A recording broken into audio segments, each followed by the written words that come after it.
Thailand ও কম্বোডিয়ার মধ্যে দীর্ঘদিনের সীমান্ত বিরোধ ফের ভয়াবহ সংঘাতে রূপ নিয়েছে। এক দশকের মধ্যে এটি সবচেয়ে রক্তক্ষয়ী সামরিক উত্তেজনা। এতে প্রাণ হারিয়েছেন অন্তত 16 জন। গোলাবর্ষণ চলছে টানা দ্বিতীয় দিনের মতো। শিশু সহ সাধারণ মানুষ আশ্রয় নিচ্ছেন বালির বস্তা আর টায়ার ঘেরা অস্থায়ী বাংকারে। থাই সেনাবাহিনীর দাবি এটা ছিল আত্মরক্ষামূলক জবাব।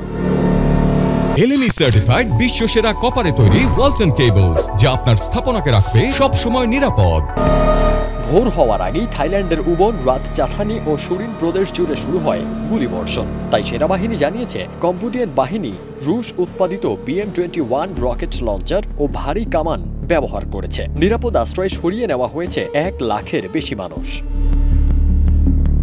সংঘর্ষ ছড়িয়েছে অন্তত 6টি ভিন্ন ভিন্ন স্থানে, যার প্রতিটি জায়গায় দুই দেশের মধ্যে চরম বিতর্কিত। উভয় দেশই বলছে প্রতিপক্ষ প্রথম গুলি ছুড়েছে। 24 জুলাই থাইল্যান্ড 6টি F-16 যুদ্ধ বিমান মোতায়েন করেছে, যার একটি দিয়ে থাইল্যান্ড হামলা চালিয়েছে কম্বোডিয়ার সামরিক অবস্থানে। সীমান্তবর্তী গ্রামগুলোয় এখন যুদ্ধাবস্থা। কম্বোডিয়া একে বেপরোয়া সামরিক আগ্রাসন বলছে। থাই স্বাস্থ্য মন্ত্রণালয়ের তথ্যানুযায়ী নিহত 15 জনের মধ্যে 14 জনই বেসামরিক, আহত অন্তত 46 জন। এর মধ্যে সেনা সদস্যও রয়েছেন। এদিকে কম্বোডিয়া এখনও হতাহতের সুনির্দিষ্ট তথ্য দেয়নি। তবে সীমান্তবর্তী ওদারমিনজেই প্রদেশে নিহত হয়েছেন 1 জন বেসামরিক, আহত আরও 5 জন। অন্যদিকে আন্তর্জাতিক উদ্বেগ বাড়ছে।